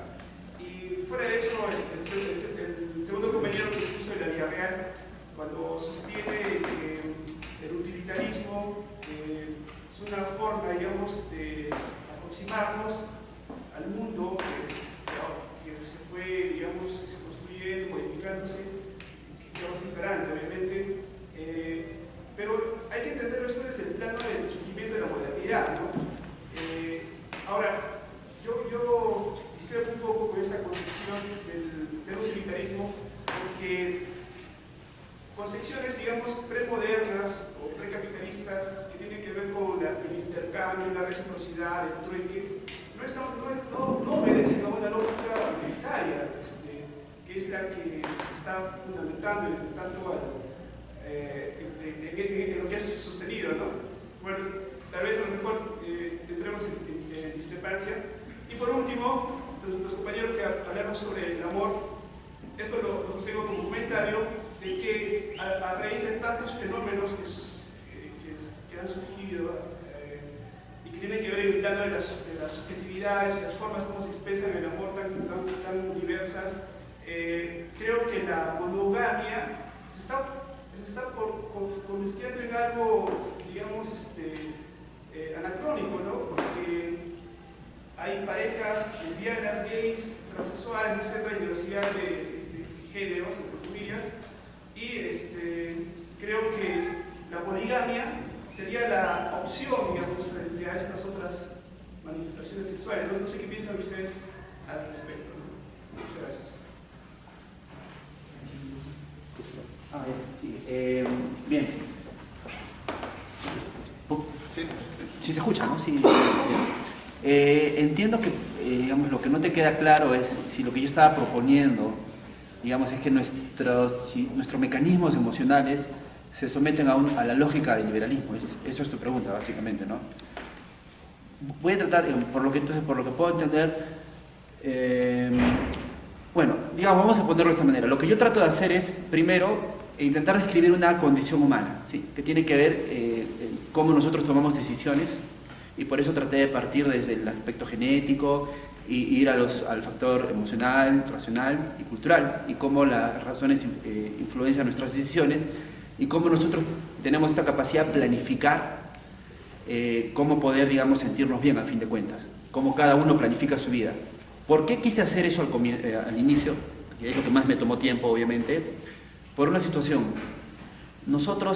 Cada uno de nosotros tiene diferentes metas, ¿sí? Y tiene diferentes formas de llegar a esas metas, de llegar a concluir esas metas. Seguramente algunos, no sé, están estudiando filosofía para pasarse a otra carrera y esas están sus metas, y bueno, etcétera, etcétera, etcétera, ¿no?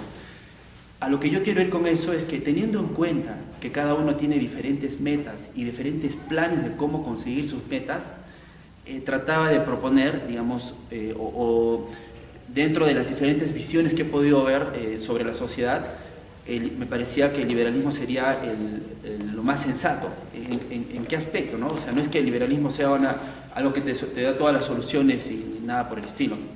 Simplemente que parte de dos premisas básicas. La primera es la búsqueda, se piensa cómo poder maximizar la felicidad o las libertades, perdón, individuales de cada individuo, para que cada individuo pueda cumplir sus metas de la manera que cada individuo quiere. Y la segunda premisa es que dentro de esa búsqueda de libertad, digamos, y de maximización y conseguir metas, ¿sí? La segunda premisa es cómo poder, digamos, brindarle eso al individuo, esa libertad, sin afectar las libertades de otros individuos. ¿Entiendes? Y es por eso que el liberalismo también deriva en diferentes posiciones. Tal vez no me doy mucho tiempo, ¿sí? Pero dentro de las diferentes posiciones, obviamente, hay posiciones que son más extremas, como el anarcocapitalismo de Rothbard, que él simplemente dice no debe haber Estado, todos los acuerdos deben ser entre individuos. Entonces yo trato de salir un poco de eso en la parte final de mi presentación, y lo que yo trato de presentar es esto. Nosotros tenemos que buscar las maneras más creativas de poder maximizar las libertades de los individuos sin afectar otras libertades, ¿no? Obviamente eso ya se puede abordar de una manera más específica. Puse el ejemplo de la radio, ¿no? La radio, las estaciones radiales o la misma televisión, en algún momento no se podían concebir como un bien privado y solo como un bien público, porque no había manera de restringir a los clientes, digamos, ¿no? Entonces, si no había manera de restringirlo, lo maneja el Estado generalmente te da democráticamente una sola opción. Lo que sucede también con la educación, te dan una sola opción, satisface las necesidades de la mayoría de personas que están de acuerdo con ese sistema, y las otras no. Digamos, se está ignorando a las minorías, y obviamente a la minoría más importante, que es el individuo. Ahora, sí, con esto termino, gracias. Entonces, lo que yo proponía para eso es manejarlo de esa manera, ver maneras creativas. A alguno se le ocurrió, ¿por qué no restringir o privatizar, digamos, por decirlo así, las estaciones radiales y de televisión, teniendo sponsors? ¿Y eso en qué ha derivado? En que ahora tenemos diferentes opciones. Tenemos hasta Spotify, que cada uno puede escuchar en radio lo que le dé la gana. y podemos de esa manera tener más libertades para planificar nuestras vidas y tenemos más opciones para poder ser felices. Eso es lo que yo traté de decir. Sí, con respecto a mi tema, lo que has expuesto es justamente lo que yo pensaba en un inicio, algo que cualquier persona puede pensar realmente. Y principalmente por ser de Latinoamérica, contrastamos Europa con América. Y es verdad, América tiene un tipo de construcción social, moral y ética particularmente distinta, principalmente con esa cuestión del trueque. Pero si lo vemos fuera, ya no como americanos, sino como alguien fuera de América, el trueque no es nada más que un intercambio por interés. Ya en términos liberalistas, ya no en términos Stuart Mill, en términos liberalistas. Es el interés el cual me lleva a otro lugar para poder intercambiar ese objeto que ya manipulé y intercambiarlo con algún objeto que valga prácticamente lo mismo para mí. Eso quiere decir que sí había un tipo de interés incluso en la cultura inca, Joso. Si habla sobre la aproximación del mundo, es cierto. Todo se desvincula y todo empieza a tomarse de otra forma por la modernidad. ¿Por qué? Porque una de las cosas que, por ejemplo, yo fundamento es que, a pesar de que criticamos el utilitarismo, una de las principales formas de régimen político que nosotros tenemos está basado en eso. Se junta a un grupo de personas, si quieren votar, votan porque quieren, por quién quieren, y se elige al que votaron en forma mayoritaria. ¿Eso qué es? Stuart Mill. La mayoría elige y simplemente la consecuencia se da. Pero eso sí, la democracia que nosotros tenemos no es una democracia realmente, es simplemente una república representativa. La democracia real es la de Aristóteles, la de Platón. Esa es democracia. Pero la democracia solamente se puede dar en un grupo mínimo, en el cual entre nosotros nos podemos poner de acuerdo. Pero en la modernidad agarra el mundo globalizado y los 7.000 millones de personas, 7.000 millones de personas que hay, trata de ponerlos de acuerdo. Es imposible. Entonces ahí ya tenemos que hablar de otros temas. Ya no hablamos de totalitarismos. Ahí hablamos de divisiones, de regionalismos, hablamos de disecciones, principalmente este tipo de ideas en las cuales separamos, no para dividir y acabar con la persona o con la sociedad, sino dividir para poder concentrarnos en diferentes aspectos, pero siempre, ya en aspectos utilitarios, hacia un mismo interés. Eso sería.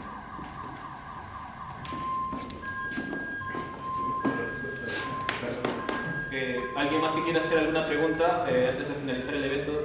Bueno, el tiempo ya también nos gana.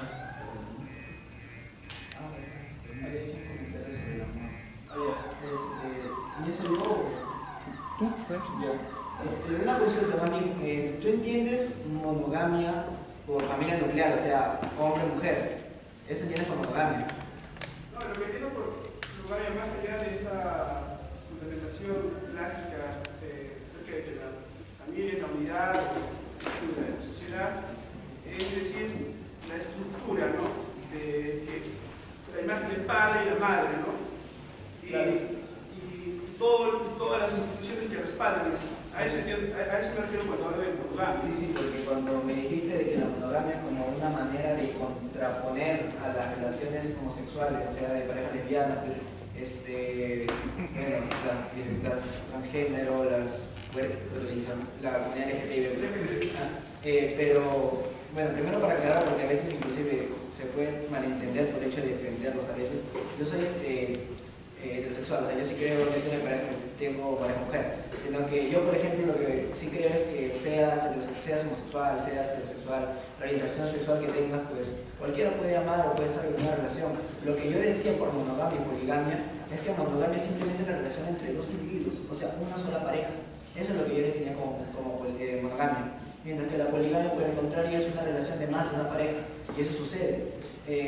Conozco personas que sostienen una relación, por ejemplo, que ellos denominan poliamorosa, que implica no solo tener una pareja, sino tener varias parejas, y que eso también tiene buena relación con algo, de que realmente el hecho de ser una pareja, el compromiso, es un acuerdo, en base a reglas, en base a normas.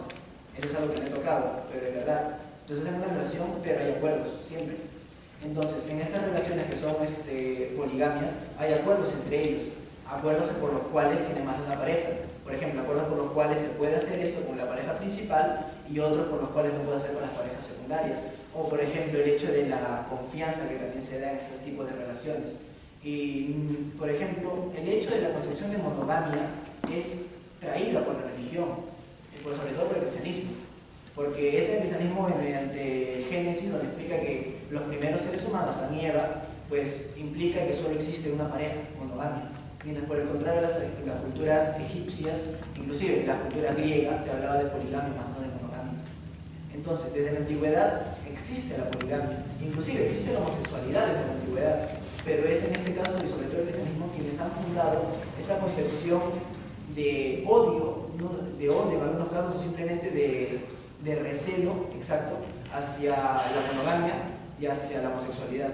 Y es algo completamente natural en el ser humano, lo que ha sucedido desde la antigüedad. Y si no me creen a mí, pues agarramos una historia y se ponen a repasar toda la historia de la humanidad de la antigüedad. Listo. Esa sería básicamente mi respuesta. Bueno. Hola Fran, ¿cómo estás? Tu pregunta ha sido qué es lo que me parece una mejor opción, ¿verdad? La monogamia, la poligamia. Mi ponencia le dividí por eso en dos partes, ¿no? El ser del amor y el deber ser del amor. Yo creo que no se deben mezclar, ¿no? Por un lado está la descripción de cómo se dan los hechos, cómo amamos, qué pasa en el cerebro, etc., etc. Y por otro lado está el deber ser o las reglas que nos autoimponemos. En el primer aspecto, en el ser del amor, yo estoy de acuerdo, ¿no?, en que la poligamia, al menos en los hombres, está documentada de que tendemos más a la poligamia. Sin embargo, creo en el deber ser, como utilitarista, que debemos procurarnos el mayor bienestar posible, y creo que eso solo se logra respetando, como bien mencionó Diego, la libertad de cada persona de querer hacer su vida como quiere. Entonces, si me preguntas a mí de manera personal qué preferiría, yo sí preferiría la monogamia, pero no pretendo decirles que tiene que ser un imperativo o es lo mejor para todos. Yo lo que pretendía decir era de que, aunque en el ser del amor se dan ciertas cosas como son, en el deber ser nosotros podemos planificar cómo queremos amar, cómo queremos relacionarnos. Y en ese aspecto creo que no hay mejor ni peor. Creo que con tal de que uno sea feliz y no haga daño al resto, con tal de que se respete la libertad de las demás personas, uno puede hacer lo que le den en gana.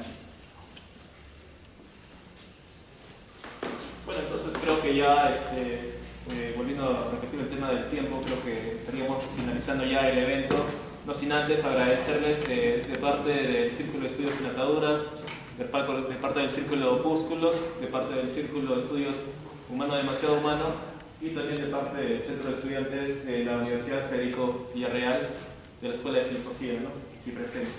Chicos, se les estará informando para el siguiente evento, que será para el siguiente semestre y que contará, si todo resulta bien, con la participación de los chicos de la USAP de Cusco y también con los chicos del Altiplano de Puno, para ver la posibilidad de también trabajar en un evento, y también con los chicos del Círculo de Estudios Liberales.